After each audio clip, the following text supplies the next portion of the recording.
আমি ৰঞ্জলি উচ্চতৰ মাধ্যমিক বিদ্যালয় দশম শ্ৰেণীৰ মহাকাশ ছাত্ৰ। আমাৰ নাম শ্ৰী হৃদয়ানন্দ ৰাভা।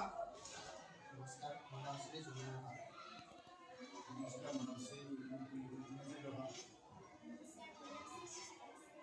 নমস্কাৰ মোৰ নাম শ্ৰী জুবি ৰায়। আজি আমি ক'বলৈ ওলাইছোঁ আমাৰ প্ৰজেক্টৰ বিষয় যিটোৰ নাম হৈছে ইনষ্টেণ্ট হিট গ্লাছ। এইটো এই গ্লাছৰ বডি।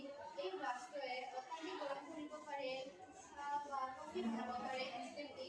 আৰু এইটো ইয়াতে চাৰ্জ দিব লাগে। চাৰ্জ হোৱাৰ পিছত কফি যিকোনো ঠাইত যাব পাৰে, চুইচটো টিপি দিলে এইটো গৰম হ'ব পাৰে আৰু চাহ কফি যিকোনো বনাব পাৰে। কোনো ষ্টভ বা পেট্ৰলৰ ব্যৱহাৰ নালাগে।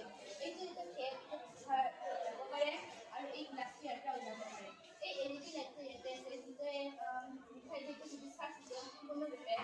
আৰু ইয়াতে চুইচবোৰ আছে টেম্পাৰেচাৰটো দেখাবৰ কাৰণে।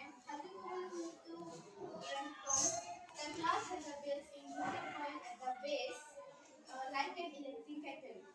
A small USB rechargeable battery or USB charging port powers the coil. When you press the button, the coil quickly hits the water.